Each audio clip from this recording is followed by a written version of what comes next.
வீட்டுக்கு வெளியில் இருக்கிற இந்த அடுக்கு குண்டு மல்லி செடியில் ஒரு 3 மாதத்துக்கு முன்னாடி பதியம் போட்டிருந்தாங்க.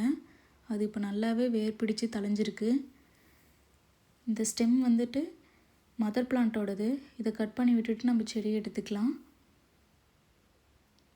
இது மாடியில் ஒரு பாட்டில் வைக்கலான்ட்டு இருக்கேன். இந்த மாதிரி செடியை சுற்றி லைட்டாக கிளறி விட்டுட்டு அதுக்கப்புறம் பிடுங்கி பார்க்கலாங்க. ஈரமாக இருந்தாலுமே பிடுங்கிறதுக்கு கொஞ்சம் டைட்டாக தாங்க இருக்குது. நல்லா வேர் பிடிச்சு தழைஞ்சிருச்சுன்னு நினைக்கிறேன்.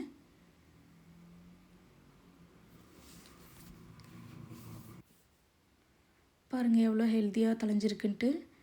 இது மாடியில் இருக்கிற ஒரு பாட்டில் தாங்க வைக்க போகிறேன். இது ஆல்ரெடி எருக்கலந்த மண் தாங்க.